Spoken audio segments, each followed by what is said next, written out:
Bonjour, je suis Jean-Pierre Battier. Tu peux mettre le slide de fond, s'il te plaît, Michael. Bon, bienvenue à ce deuxième webinaire. Je ne sais pas si vous étiez présent hier au webinaire animé par Jeanne sur la gestion du budget au quotidien.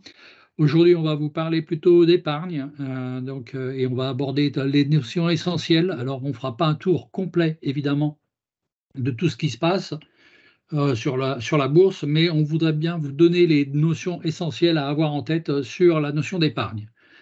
Peut-être en quelques secondes, le, le descriptif ou le rappel plutôt de l'histoire de Crésus, hein. Crésus, ça date d'une trentaine d'années, mais je pense que peut-être que beaucoup d'entre vous connaissent déjà l'histoire. Donc c'est né dans les années 90, notamment au moment du mur de Berlin, où il y a eu beaucoup de gens dans la région Est autour de Strasbourg qui ont été mis au chômage et qui se sont retrouvés dans des situations difficiles au niveau du surendettement, donc ils ne pouvaient pas rembourser leur crédit. Crésus, en fait, s'est lancé pour accompagner ces personnes, redresser leur situation financière et les accompagner dans toutes leurs formalités. Et au fil des années, Crésus a grossi, il y a eu des Crésus qui se sont installés dans les différentes régions de France. Et on est passé petit à petit aussi d'une notion, j'allais dire, de curatif, donc à aider les gens qui sont tombés en surendettement, à passer à de la gestion budgétaire en amont, puis même c'est notre sujet un peu d'aujourd'hui, autour de dilemmes, tout ce qui était éducation financière, donc en termes préventifs. Clique, si tu peux, pour la page suivante. Voilà, donc juste pour voir quelques chiffres, donc c'est beaucoup d'associations, c'est une trentaine d'associations, c'est près de 500 bénévoles experts, hein, qui viennent souvent du monde de l'assurance ou de la banque ou du droit. Et vous pouvez voir les chiffres, il y a beaucoup de points de contact entre nous et les bénéficiaires, et nous réalisons énormément de sessions pédagogiques auprès de plein de différentes populations pour leur apprendre la gestion au quotidien. Clique, si tu veux, sur les différents types de formations. Il y a une formation qui s'appelle Dilemme Éducation, qui est plutôt pour la gestion au quotidien. Il y a Dilemme Junior pour les enfants, qui est une appli mobile. Il y a Dilemme Entrepreneur pour tous ceux qu'on veut sensibiliser à la création d'entreprises.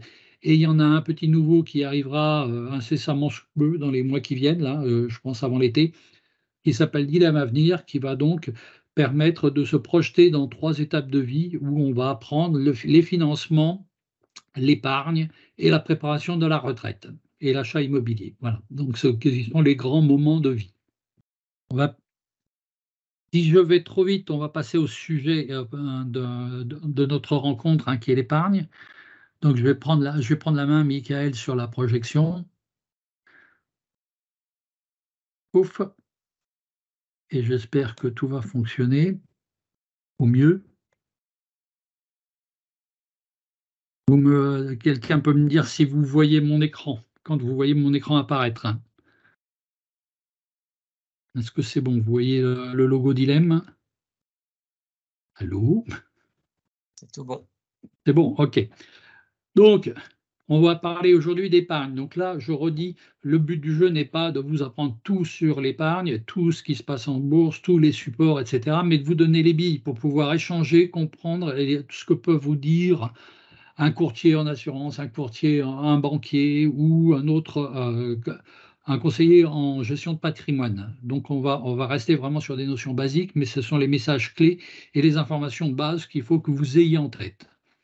Première chose évidente, il faut penser qu'il y a plusieurs niveaux d'épargne à avoir en tête. Le premier niveau d'épargne, c'est en fait d'avoir un espèce de matelas sur le compte courant, histoire de ne pas tomber dans le rouge, comme on dit, ou d'avoir un solde négatif et donc de tomber dans le découvert. Donc il y a le compte courant, il faut laisser un peu d'argent sur le fond du compte courant, de façon à ne pas retomber à zéro, mais d'avoir une barre un peu plus haute au quotidien. Après, on a un deuxième niveau qu'il faut avoir en tête, c'est ce qu'on appelle l'épargne de précaution. Là, comme son nom l'indique, hein, l'épargne de précaution, c'est les coups durs. Alors les coups durs, c'est quoi? C'est le frigo qui tombe en rade, c'est la chaudière qui est en panne, c'est une perte d'emploi, c'est un arrêt maladie mal remboursé, ça peut être un accident faut refaire la voiture et payer la franchise, etc., etc. Donc là, il y a un vrai besoin aujourd'hui d'avoir un premier niveau d'épargne qui s'appelle l'épargne de précaution. Et puis après, on a, alors suivant les personnes, 2 ou 3 niveaux. Une épargne projet court terme, alors là, ça peut être s'acheter un nouvel ordi, un nouveau téléphone, préparer un voyage, préparer un mariage, penser à la voiture. Et puis une épargne plus ou moins long terme, qui peuvent aller de: «J'ai prévu des travaux, je dois financer les études de mes enfants, je dois faire un achat immobilier dans 5 ans, dans 3 ans, dans 10 ans». Et puis bien sûr, il y a l'épargne très long terme ou long terme, ça dépend quel âge on a, et qui concerne tout ce qui concerne la retraite, par exemple, ou voire même l'héritage, si on veut mettre de l'argent de côté pour, le léguer à ses enfants. Quand on parle de ces 3 ou 4 niveaux, il y a une notion qui va être clé, c'est que pour tout ce qui est épargne de précaution, c'est la disponibilité des fonds, puisque là, c'est un coup dur, le plus souvent, et donc ça tombe à un moment donné où qui n'est pas programmé. Donc il faut pouvoir sortir son argent au moment où on en a besoin. Ce qui est différent de l'épargne projet qui, lui, peut être, entre guillemets, plus programmable et sur lequel la liquidité peut prendre quelques jours pour récupérer l'argent. Et puis enfin, on a l'épargne moyen ou long terme, où là, on met de l'argent dont on sait qu'on n'aura pas besoin pendant un certain temps. Le un certain temps, comme disait l'autre, ça peut varier de 3 ans, 4 ans, 5 ans, 10 ans et plus, si on est dans le cadre de la préparation de la retraite. Donc il y a bien cette notion qu'il faut avoir en tête, c'est quelle est la liquidité de mon épargne et de combien j'ai besoin et à quelle vitesse j'en ai besoin. Si je vais trop vite, vous n'hésitez pas à me le dire. Alors, on parle d'épargne de précaution, combien il faut mettre de côté en épargne de précaution? Alors là, on trouve tout dans la nature. Il y a un consensus qui dit que ça va de 2 mois de salaire à 6 mois de salaire. Il y en a qui disent qu'il faut laisser l'équivalent d'un mois de salaire sur le compte courant en matelas. Il y en a et puis qu'il faut avoir, allez, 2, 3 mois, 4 mois sur l'épargne de précaution qui soit immédiatement récupérable. Il n'y a pas de bonne ou de mauvaise réponse, en fait, puisque la situation et le volume de mois de salaire, d'abord, c'est pas évident d'aller récupérer 3 à 6 mois de salaire voilà, de côté, mais néanmoins, tout cela doit être réfléchi en fonction de votre situation. Il est évident qu'il n'y a pas de réponse standard. Là, ce sont des chiffres, c'est de 2 à 6 mois, ça dépend de plein de choses, notamment, par exemple, est-ce que vous êtes en CDI ou est-ce que vous êtes en CDD ou est-ce que vous êtes intérimaire? Quel est votre statut professionnel? Si vous êtes fonctionnaire, ce n'est pas pareil que si vous êtes dans le privé ou si vous êtes entrepreneur.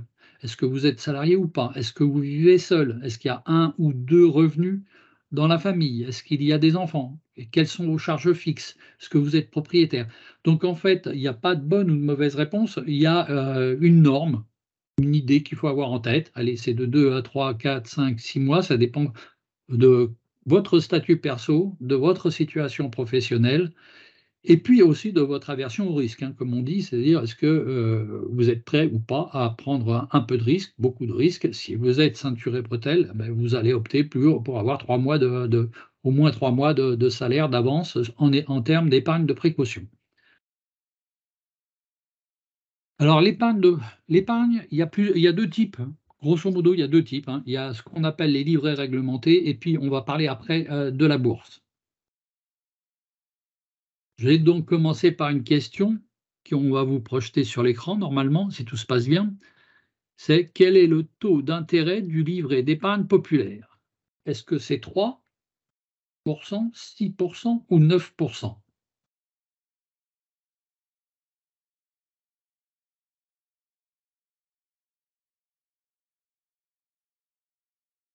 La question est bien été envoyée. Je vais te dire, Jean-Pierre, les réponses au fur et à mesure. OK, cool.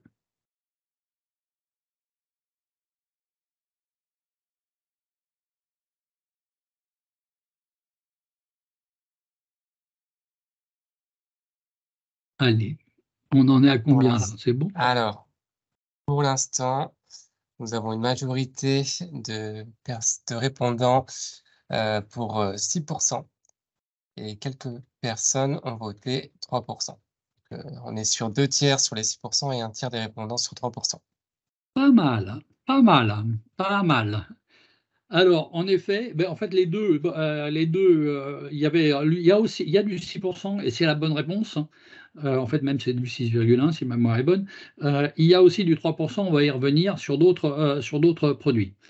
Le 6% aujourd'hui, et on ne vous donnera pas forcément beaucoup de conseils fermes, mais aujourd'hui, il y a un truc sur lequel tout le monde est d'accord, c'est que si vous êtes éligible au livret d'épargne populaire, c'est-à-dire que vous êtes non ou peu imposable, le livret d'épargne populaire rapporte 6%, ce qui grosso modo annule l'inflation, ce qui est déjà beaucoup, 6%. Avec un plafond des dépôts qui est à 7 700 €, ce qui donne de la place quand même pour mettre pas mal d'épargne, et c'est difficile de se priver si on est éligible à ce LEP, hein. Il faut absolument, c'est un des premiers trucs à ouvrir ou à faire ouvrir à vos enfants ou à vous-même, parce que réellement la rentabilité de 6%, c'est pas généreux, je ne vais pas dire ça, mais c'est ce qu'on peut trouver de mieux en réglementé aujourd'hui. D'accord? Donc je rappelle que ce livret-là, comme tous les livrets réglementés, les intérêts sont exonérés d'impôts. La deuxième chose qu'il faut avoir en tête, c'est ce livret-là, comme d'autres qu'on va voir plus tard, sont très liquides. C'est-à-dire qu'en fait, vous pouvez entrer et sortir comme vous voulez, avec un minimum à un moment donné qu'il faut le laisser, mais qui n'est pas énormissime. Mais on peut rentrer et sortir l'argent à tout moment. Donc c'est un point très important, c'est qu'on peut l'utiliser entre guillemets si on a de la trésorerie pour 1 mois, pour 2 mois, pour 3 mois, pour 4 mois. Autant les mettre sur ce genre de livret, puisque vous pouvez rentrer et sortir. D'accord? Donc ça, c'est le premier truc à voir. Le deuxième, là encore, là je commence par les livrets réglementés qui sont ciblés sur certaines populations. Il y a le livret jeune, qui donc est réservé aux moins de 25 ans. Alors le plafond est plus bas, la générosité de la rémunération est un peu plus basse. Évidemment, là, on est tombé à 3%. Alors sur ce livret jeune, en fait, la loi à date, hein, à la date d'aujourd'hui, donc du 23/03/2023, oblige en fait les banquiers à être au-dessus de 3%. Mais si vous fouinez, j'ai trouvé du 3,2% et j'ai trouvé du 4%. Donc en cherchant bien, on peut grignoter un petit peu. Donc ça aussi, si vous avez moins de 25 ans, c'est un système d'épargne qu'il ne faut pas hésiter à ouvrir. C'est du 3%, au moins du 3%. Par opposition aux deux qu'on vient de voir, qui sont ciblés et réservés à certaines populations, il y a des livrets des réglementés qui sont universels. Alors, il y a le sacro-saint livret A. Le livret A, il est à 3% actuellement, avec un plafond de dépôt qui est beaucoup plus élevé que ce qu'on vient de voir, hein, c'est à 22 000, 23 000 €. Donc là, ça laisse de la place pour placer son épargne. 3%, c'est déjà pas si mal que ça. Je redis, en plus, c'est exonéré de tout impôt et de cotisation sociale sur les intérêts. En plus, c'est là aussi, je redis, c'est un disponible à tout moment. Donc vous pouvez entrer et sortir à tout moment. Sur le livret A, il y a un petit truc à avoir en tête qu'il faut peut-être glisser dans l'oreille de ceux qui voudraient en ouvrir ou qui en ont. Je vous rappelle que les intérêts du livret A sont comptés tous les 15 jours. Donc en fait, si vous mettez de l'argent le 13 du mois, ils vont considérer qu'en fait, il est là depuis le 1er du mois. Donc vous récupérez des intérêts sur un demi-mois. Donc en clair, si vous sortez votre argent, à contrario, le 14 du mois, vous perdez 15 jours d'intérêt. Si vous le sortez le 16-17, vous sortez votre argent, mais vous avez gagné les 15 jours d'intérêt. Donc il faut l'avoir en tête, c'est à peu près, c'est à mi-mois, le 15 et la fin de mois, qu'on compte les intérêts. Donc si vous avez des sous, n'attendez pas le 16 pour aller les déposer, si vous pouvez les poser le 13 ou le 14. Je dis toujours le 13 ou le 14 parce que j'ai toujours peur des délais de traitement et le temps que ça remonte dans le compte, comme ils arrêtent les comptes le 15. Puis après, vous avez le livret des développements durables et solidaires. Là aussi, vous avez un plafond qui est non négligeable, hein, à 12 000 €, et avec une rémunération qui, lui, là aussi, est à 3%.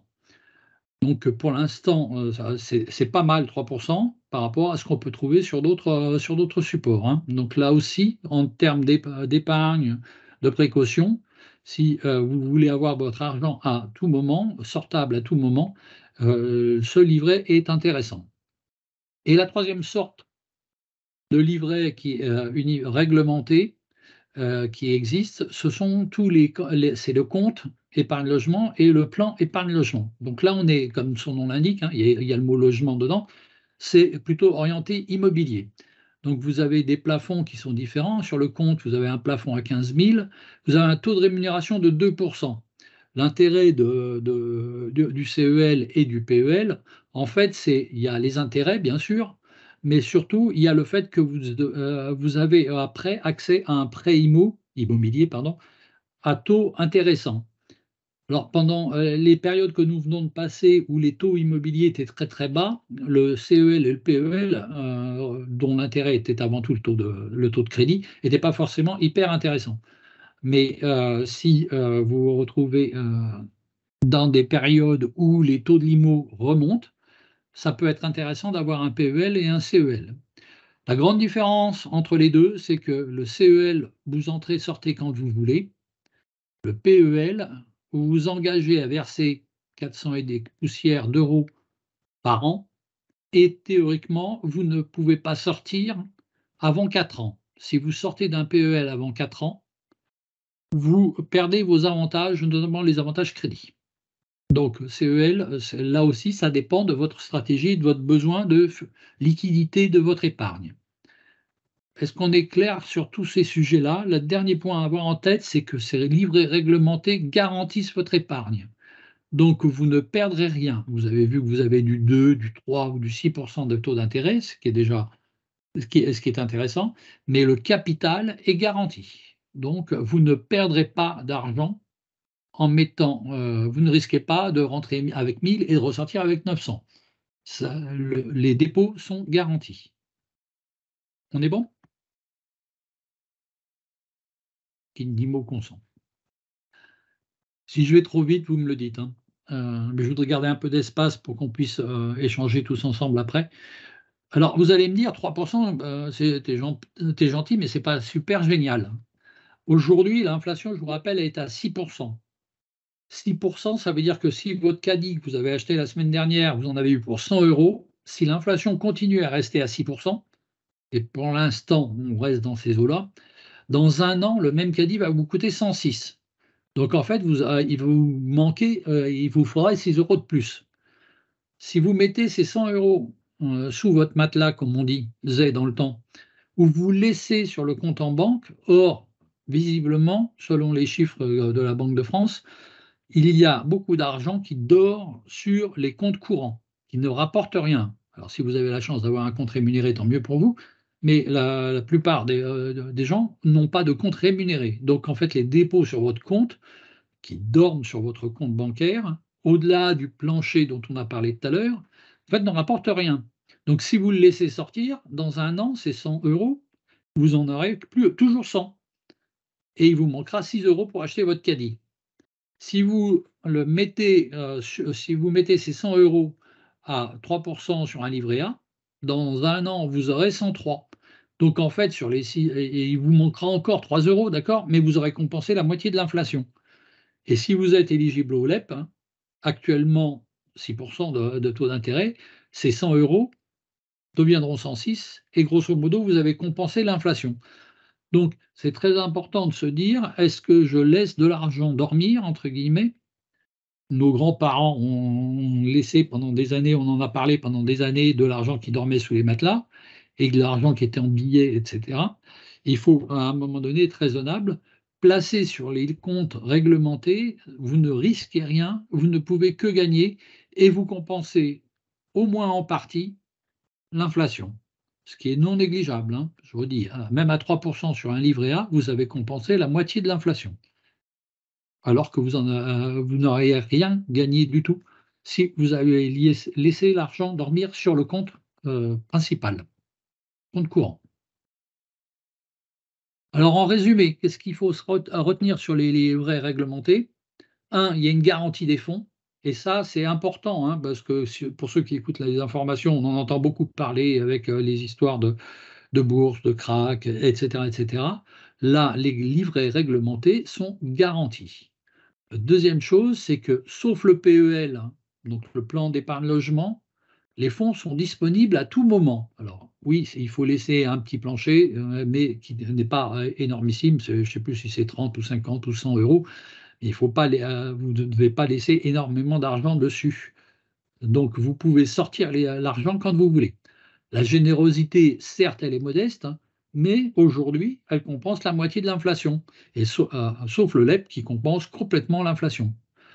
Deuxième point, il y a ou quatrième point plutôt, exonération d'impôt sur les intérêts, ce qui est non négligeable, hein, puisque vous avez dans la nature des gens qui proposent des 2, 3, 4%, des livrets d'épargne, qui ne sont pas des livrets réglementés, et qui vous annoncent des taux à 3, 4, sauf que quand vous regardez bien les petites lignes, c'est du brut.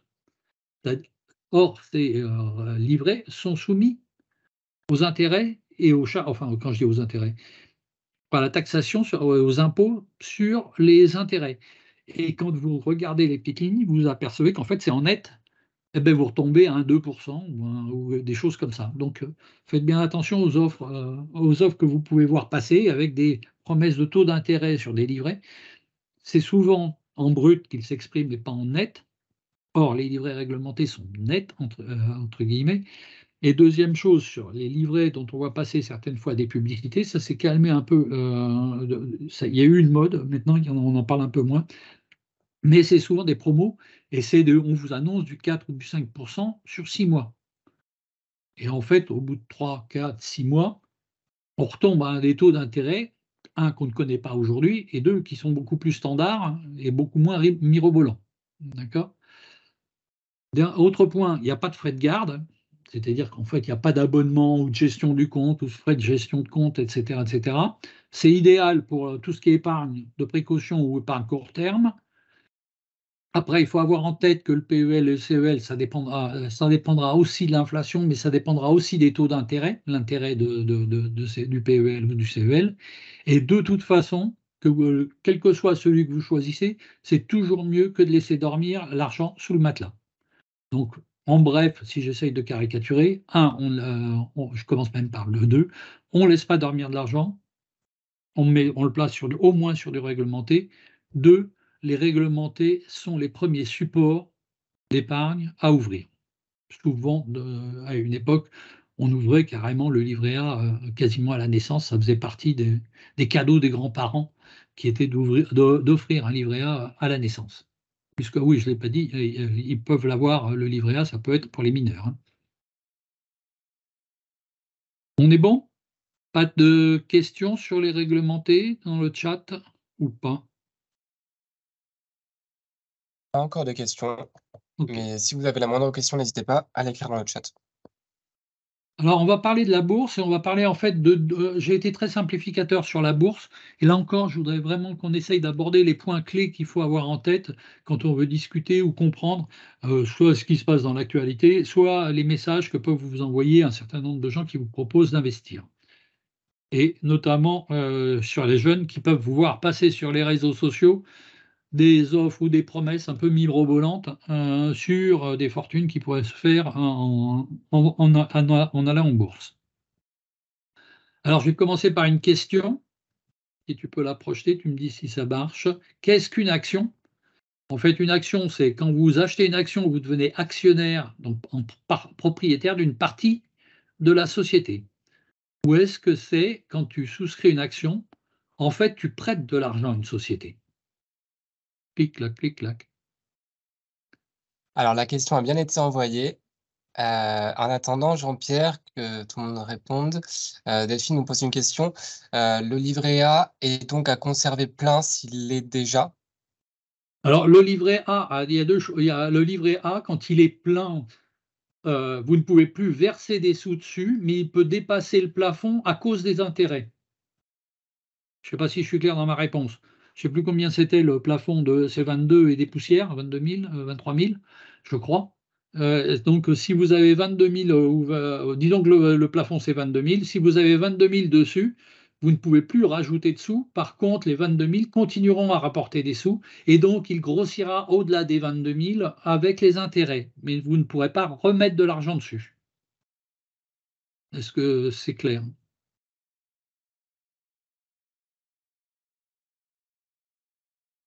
Donc une autre question. Donc avec la hausse des taux d'intérêt, il redevient intéressant? Mais là encore, je redis, à 3%, c'est non négligeable, hein. Le 3% aujourd'hui, je vous dis, ça compense la moitié de l'inflation. Aujourd'hui, c'est difficile de trouver du 3%. On va voir on peut jouer, on peut essayer de le faire en bourse, mais on n'est pas sur le même horizon temps. Pour gagner plus, comme disait l'autre, pour gagner plus, c'est pas qu'il faut travailler plus, c'est il faut prendre plus de risques. Donc en fait, on a une balance entre le réglementaire, les supports réglementés, pour le dire comme ça joliment, qui sont sans risque, mais pas forcément génialement généreux. Voilà. Et de l'autre côté, vous avez une stratégie où vous prenez plus de risques et où vous pouvez espérer gagner plus. Donc je maintiens que pour la partie, enfin c'est mon avis, ça n'engage que moi, mais pour la partie épargne de précaution, c'est le premier truc à faire. Après, voilà, si vous avez un horizon de temps plus long, et on va en reparler, si vous acceptez un peu si vous acceptez un peu de risque, vous pouvez aller sur d'autres supports dont on va parler là à l'instant. Mais la première chose à faire, c'est déjà de mettre des sous, à minima sur l'épargne de précaution, sur l'horizon, sur le réglementaire. Pareil, si vous avez un projet, entre guillemets, à 1 an, du style, je vais me marier, il faut que j'achète une bagnole, il faut que je commence à économiser pour me payer mon prochain téléphone, vous savez que vous y allez, vous ferez ça dans 1 an. À un horizon 1 an, en bourse, ce n'est pas le bon horizon temps pour être sûr de ne pas perdre et donc espérer gagner plus, si vous voyez ce que je veux dire. Donc là encore, c'est pour ça que j'ai parlé de projets court terme. Si on est sur des projets court terme, il vaut mieux, plus on est court terme, plus il faut assurer. Je ne sais pas si j'ai répondu à la question. C'est bon. Du Donc, coup, j'en alors les profite réponses pour des te actions. donner, voilà, à la question, donc, qu'est-ce qu'une action? Vous êtes 89% à avoir répondu, donc, quand vous achetez une action, vous devenez actionnaire de la société car vous achetez une part d'une société, et 11% maintenant, quand vous souscrivez à une action, vous prêtez de l'argent à une société. Donc, alors pour les 89%, en effet, quand vous achetez une action, en fait, vous achetez un bout de société. Quand la deuxième phrase, en fait, correspond plutôt à ce qu'on appelle des obligations. Donc, c'est-à-dire quand vous souscrivez à une obligation, vous prêtez de l'argent à une société. On va en parler. Donc, l'action, c'est bien une part de société que vous achetez. Alors, les actions, comment ça fonctionne? Donc, je l'ai dit, on achète un bout de la société. Et là, il y a deux façons de gagner de l'argent avec les actions. Et de gagner plus ou moins d'argent, voire d'en perdre. Il y a ce qu'on appelle d'un côté les dividendes. Donc, si vous avez des actions de telle ou telle boîte, les dividendes, c'est quoi? Tous les ans, la société, en fonction de ses résultats, de sa stratégie, de sa générosité, etc., va distribuer plus ou moins de dividendes à ses actionnaires. Donc, si je suis en forme, que j'avais un super modèle de bagnole, un super ordi, un super téléphone qui s'est super bien vendu, j'ai mes ventes qui explosent, etc., je vais gagner, la boîte gagne plein de sous, dégage beaucoup de bénéfices et à un moment donné, on va décider de répartir ces bénéfices, entre guillemets, entre d'un côté les salariés, deux, ce que je garde dans la boîte pour faire de l'investissement, ouvrir de nouveaux marchés, lancer de nouveaux produits, et trois, ce que je vais distribuer à mes actionnaires. Et donc là, je peux être plus ou moins généreux suivant la répartition que je vais avoir entre ces trois postes. Donc si ça marche bien, je vais distribuer les dividendes à mes actionnaires. On en a beaucoup parlé là avec la crise du Covid et on parle des super profits, etc., et des super dividendes. Où des boîtes ont en effet distribué, beaucoup ont été très généreuses en dividendes.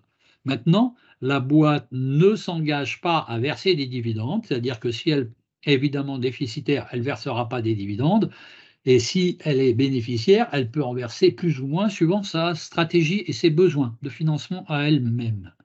Donc, le dividende, n'est pas garanti. Ça dépend des résultats et de la stratégie de la boîte.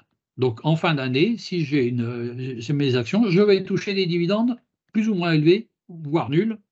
Je ne peux pas perdre de l'argent avec des dividendes, on ne me demandera pas d'emprunter, on ne me demandera pas des sous. Mais je peux me retrouver avec des dividendes à zéro ou quasiment zéro. La deuxième chose, la deuxième façon de gagner de l'argent, et c'est là aussi qu'on voit apparaître les miracles de la bourse et les fortunes qui se sont faites, c'est l'achat et la revente des actions. Donc en fait, suivant le moment et le prix auquel vous avez acheté l'action et le moment et le prix auquel vous pouvez la revendre, vous pouvez dégager un bénéfice, être nul, ou au contraire un déficit. C'est-à-dire que si le cours monte, vous l'avez acheté 100, elle vaut 150, quand vous la revendez, vous avez gagné 50. Par contre, si vous l'aviez acheté 150 et qu'au moment où vous la revendez, elle vaut plus que 100, parce que personne n'en veut, ou beaucoup moins de gens en veulent, à ce moment-là, vous avez acheté 150, vous vendez 100, vous avez perdu 50. C'est ça l'aléa.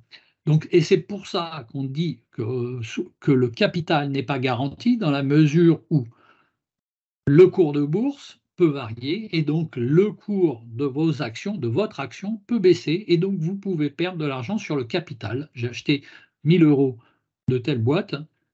Demain, si je suis obligé de sortir au mauvais moment et de vendre au mauvais moment, je peux me retrouver avec 900. Et j'ai perdu 100. Et juste pour bien vous montrer aussi qu'il y a une mention légale obligatoire sur un certain nombre de documents boursiers qui est les performances passées ne préjugent pas des performances futures. Puisque évidemment, ils font leur marketing, hein, entre guillemets, et donc on va vous montrer les performances sur 5 ans, sur 1 an, sur 3 ans, et vous dire on a gagné 5%, 10% par an, youpi. C'est pas parce que hier on rapportait 5% que demain je rapporterai 5%. Entre les deux, il peut se passer une crise du Covid, une crise des subprimes aux États-Unis ou une guerre en Ukraine. Ça peut se passer. Ou je peux être doublé par un concurrent et qui à ce moment-là, mes performances baissent. Pour vous montrer le risque de cours, j'ai pris un exemple très très caricatural, mais je pense que c'est intéressant que vous compreniez bien la mécanique. Voilà la courbe. Alors, ce n'est pas une action hein, d'une entreprise, ça, c'est autre chose. Voilà le cours de bourse depuis quelques années de cette valeur. Donc, grosso modo, jusqu'en, on va dire, mi-2021, début 2021, vous voyez qu'en fait, on achetait cette valeur aux alentours de 8-9 000 €. On voit qu'à un moment donné, en année 2021, c'est monté à 50 000 €. Donc les gens qui ont acheté à 10 000, suffisamment près, tôt, ont pu, s'ils ont été intelligents, revendre à 50. Mais 5 minutes après, si vous voyez le truc, à un moment donné, il s'est passé quelque chose en 2021, et cette valeur qui était montée à 50 est redescendue à 30. Puis elle est remontée à 50, puis elle est redescendue à 20 000. D'accord? Donc c'est des chutes et des montées et des descentes, c'est sur 5 ans là le chiffre. Voilà ce qui se passe. Donc suivant le moment où vous entrez, où vous sortez, vous voyez, je vous ai mis un exemple, si j'ai acheté à 9 000 le 7 février 2020, tout dépend à quel moment je sors. Si je suis sorti en haut, mes 9 000 €, si je peux les transformer en 50 000. Mais le problème est toujours le même, c'est quand vous voyez cette valeur qui monte, c'est est-ce que vous décidez de garder en vous disant ça va monter encore plus haut, ou est-ce que vous décidez de vendre quand c'est au plus haut? Et puis là, vous pouvez avoir des gens qui disent ben, je continue à garder parce que je pense que les arbres montent au ciel. Et à ce moment-là, ben, quelques jours après, vous tombez à 30 000 €. Alors vous allez me dire, si vous êtes rentré à 9 000 et que vous revendez à 30, ce n'est pas forcément un drame. Vous avez quand même multiplié par 3 la mise. Mais à un moment donné, vous aurez pu multiplier par 5. Donc là, l'exemple, restez pas scotché sur ces ordres de grandeur. J'ai fait exprès de vous prendre quelque chose de très, très spectaculaire.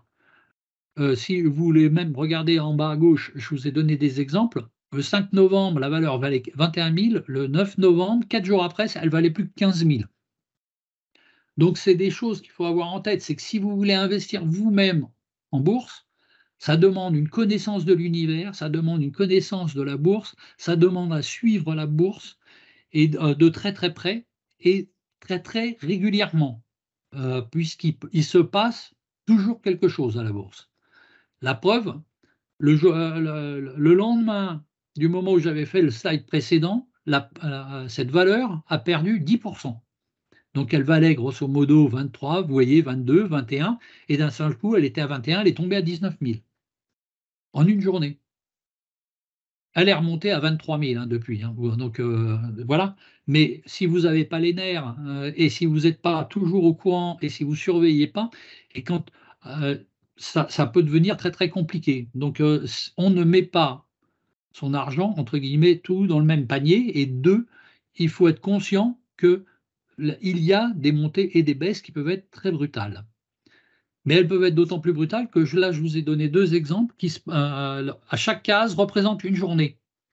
Donc vous voyez que vous avez des variations à droite, là, qui passent de presque 59 à 59,5 l'action. Dans la même journée, elle passe de 59,5 à 59. Alors vous allez me dire, c'est pas beaucoup.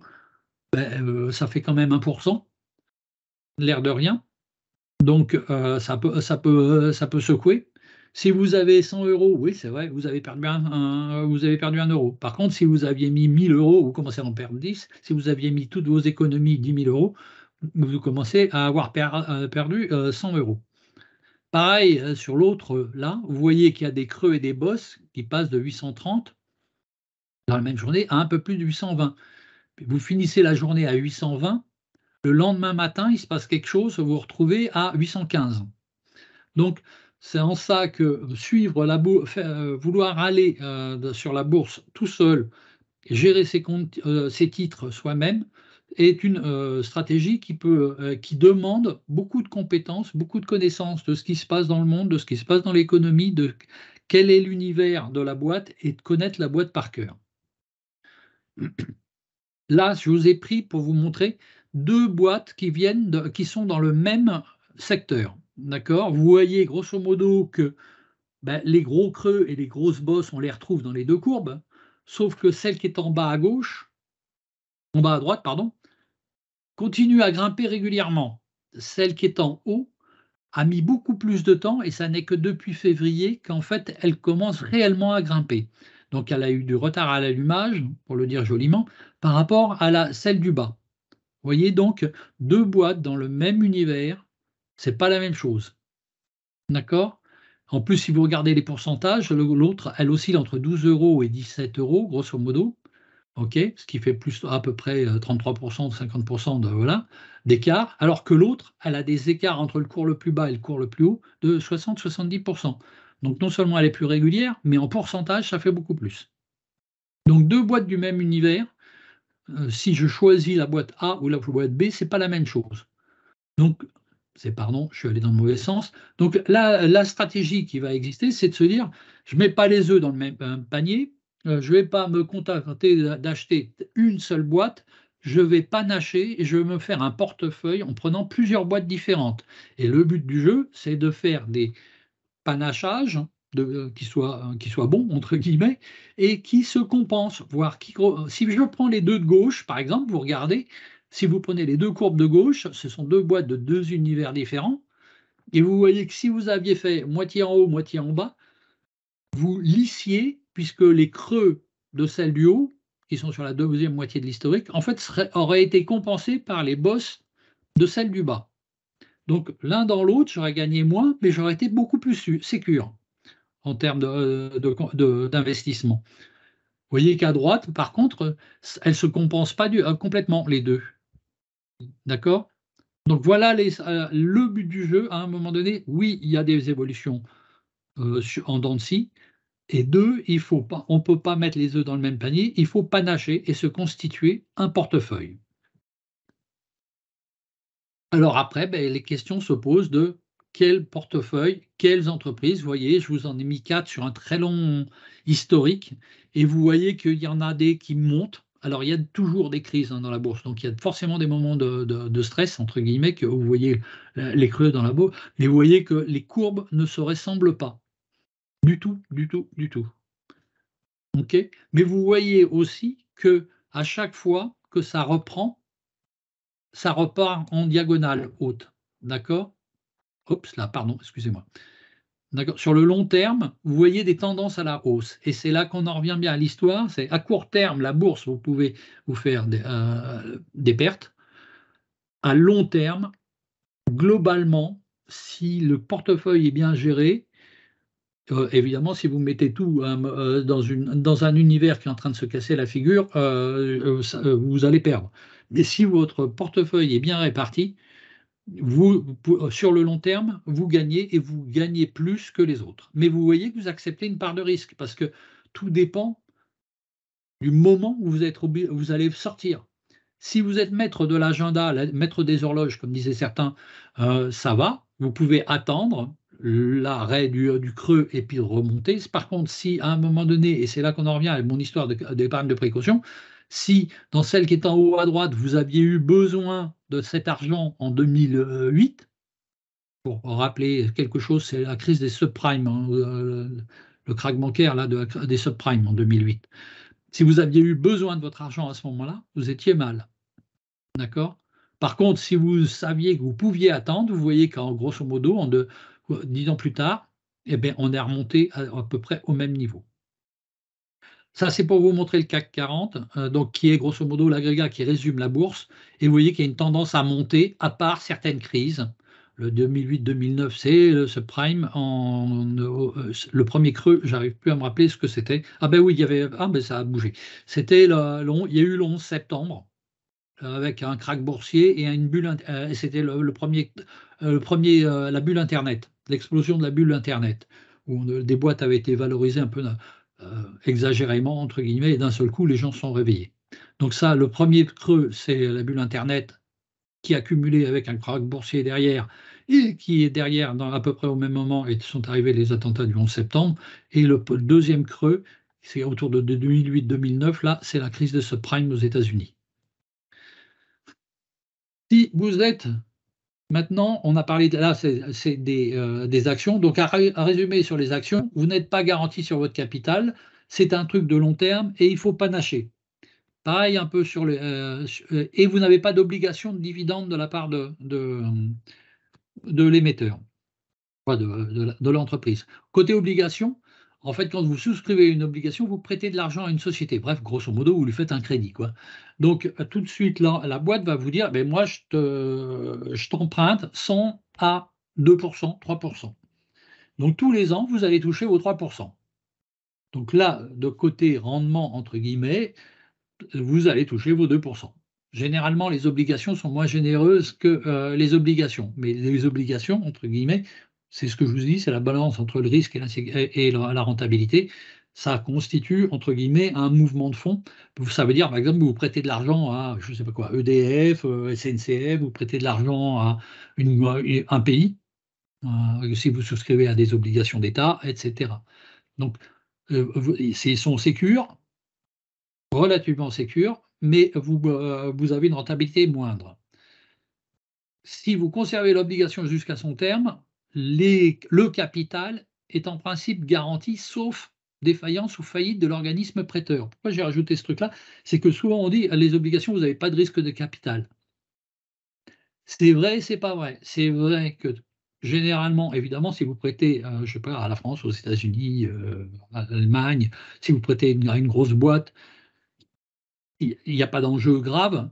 Si vos obligations reposent sur des startups un peu plus jeunes, entre guillemets, moins matures, moins robustes, ou sur des pays un peu plus, à l'avenir un peu plus incertain, il peut y avoir souci. Et c'est tout le problème qu'on a vu actuellement, qu'on voit actuellement là, autour de ce qui se passe aux États-Unis sur le SVB et compagnie.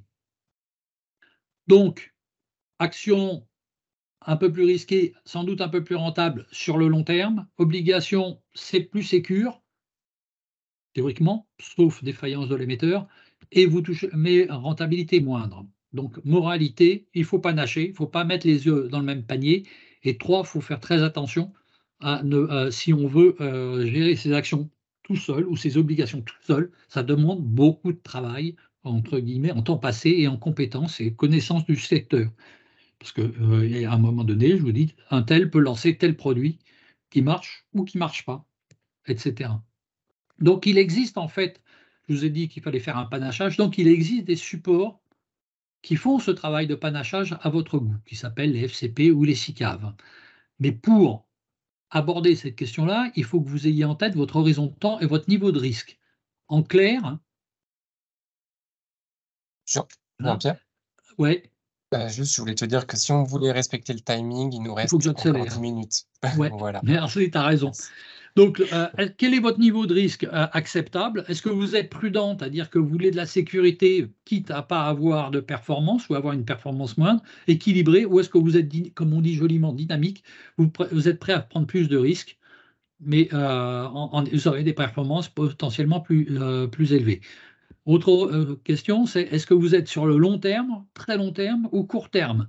Plus vous allez être sur le long terme, plus vous pourrez prendre de risques en vous disant que sur le long terme, ça va payer et vous pourrez compenser. Si vous êtes sur le plus court terme, vous allez assurer et vous passez sur un profil plus prudent.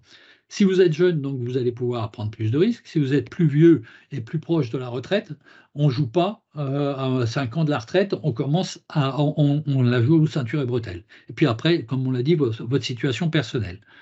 Donc, quel est votre profil à vous de risque? Tu peux faire apparaître la question. Elle va arriver.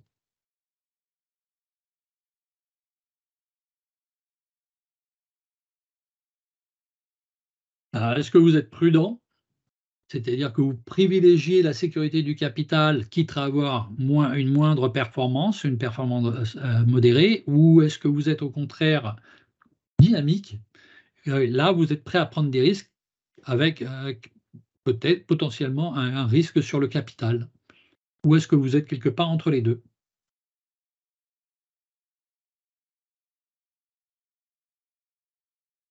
C'est bon, tu as des réponses?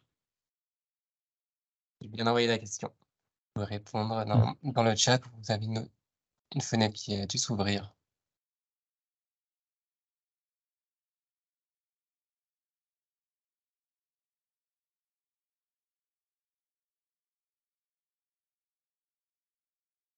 Et pour répondre à la question d'Audrey, on pourra en effet vous transmettre la présentation par mail.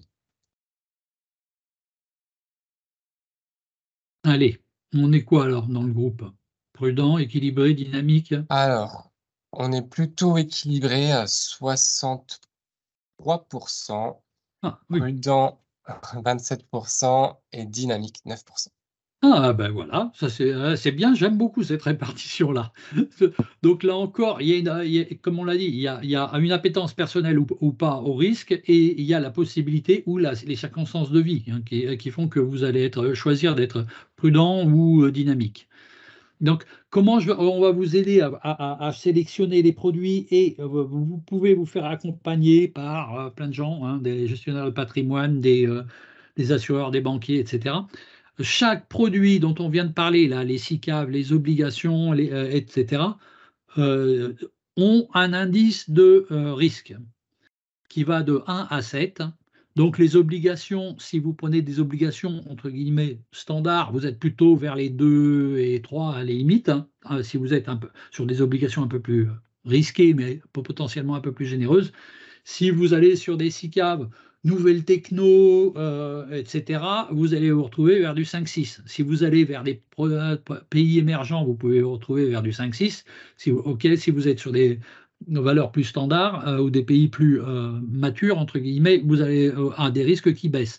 Donc, cet indicateur-là, qui va de 1 à 7, vous renseignera sur, ils sont obligés de le publier, sur le profil de risque qu'a une obligation, pas une obligation, si une obligation aussi d'ailleurs, qu'a une SICAV. Et au final, en fait, qu'est-ce qu'il vous faudra? Donc vous avez compris, vous avez grosso modo les produits de base, hein, les ingrédients qui sont, pour être très simplificateur, je sais que j'en ai zappé plein, vous avez les actions et les obligations. Ce qu'on va faire au-dessus, c'est qu'on va les mettre dans une espèce de panachage. On va faire un mélange, entre guillemets, pour équilibrer les risques, répartir, jouer un peu plus de sécurité, etc., qu'on va appeler une SICAV ou un FCP. Et ces trucs-là, vous allez devoir à un moment donné choisir dans quelle enveloppe fiscale ou dans quel support de placement vous voulez le mettre. Donc, grosso modo, est-ce que vous voulez aller sur ce qu'on appelle un compte titre et à ce moment-là, vous allez grosso modo gérer tout seul. Vous faites ce que vous voulez, il n'y a pas de plafond. Par contre, vous êtes taxé à fond et voilà. Ou est-ce que vous êtes dans un PEA et là, à ce moment-là, il y a un plafond de dépôt, entre guillemets, à 150 000 €. Vous avez des avantages fiscaux au bout de 5 ans, d'accord, sur les intérêts.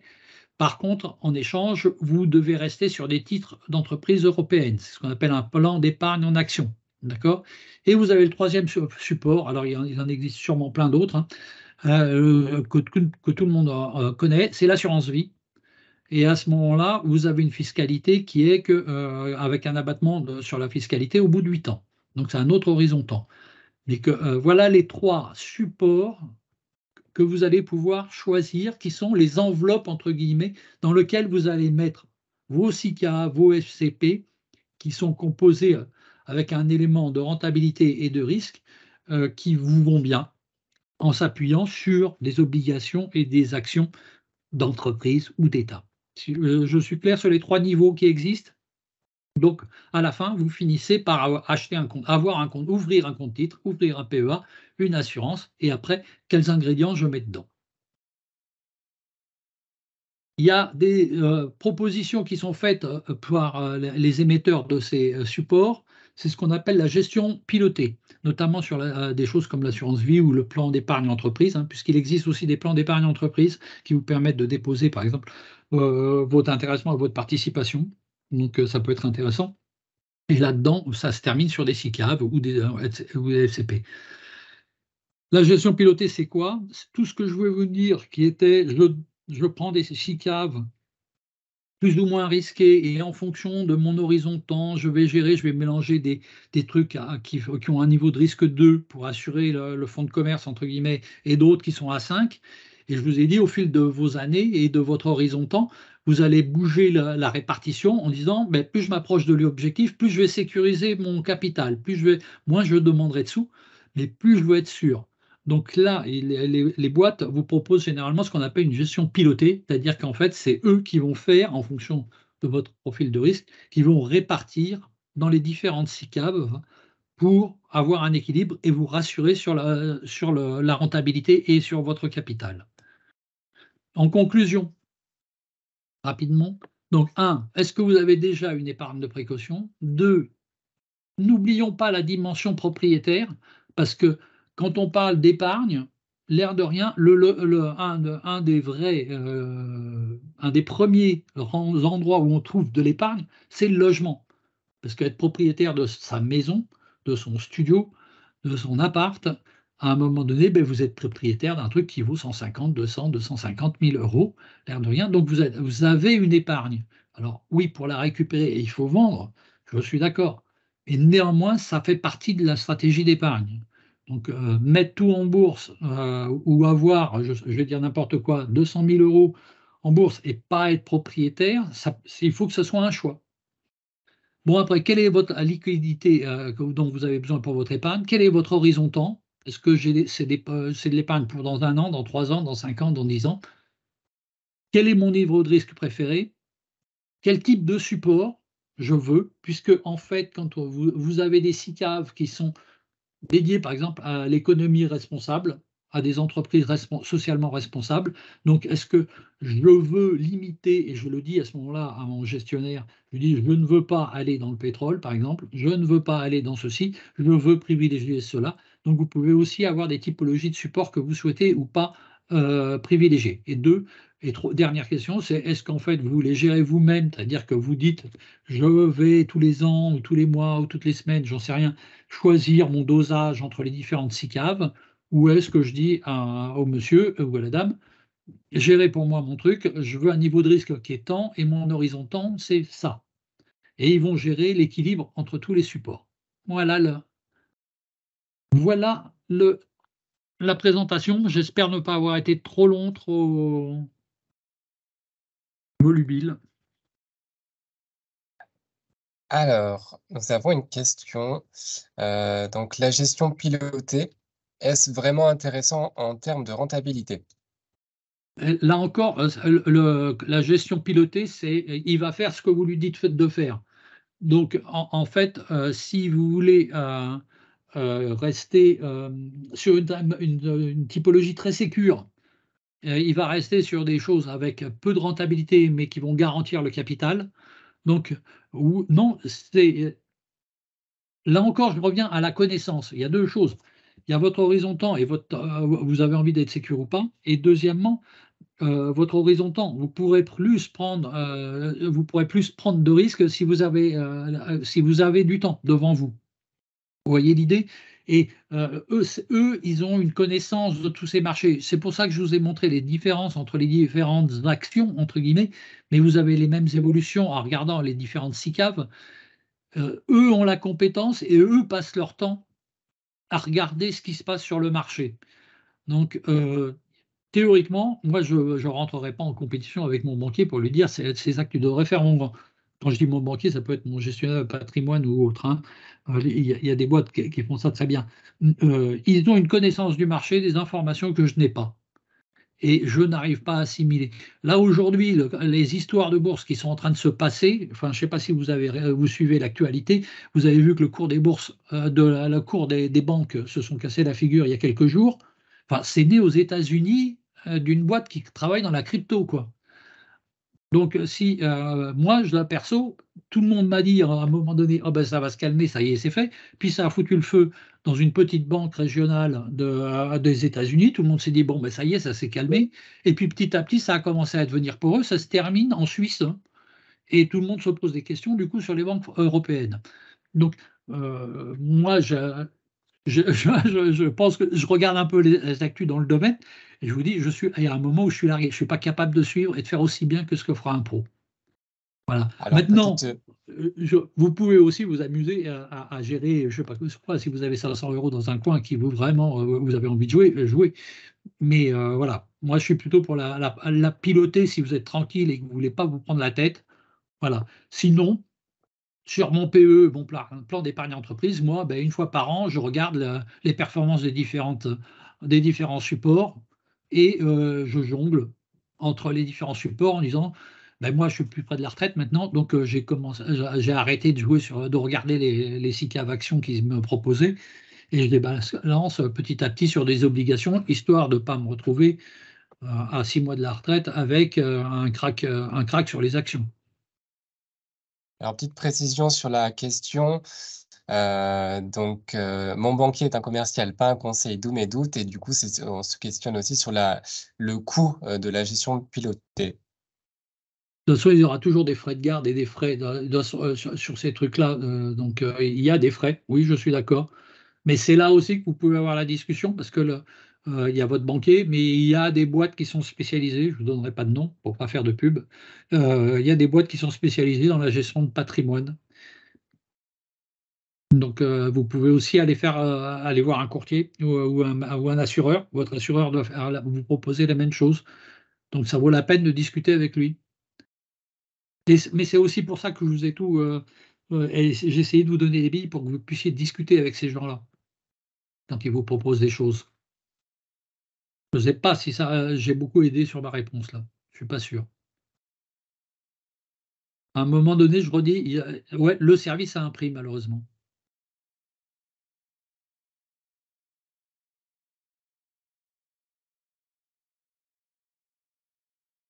Voilà, nous avons 3 minutes de retard. Merci à tous pour votre présence. Merci pour votre participation. J'espère que ça vous a intéressé. N'hésitez pas à nous envoyer ou à répondre au mail nous envoyer un mail pour si vous avez d'autres questions et si vous voulez des précisions. Voilà. Merci à vous. Merci encore. Bonne fin de journée à tous.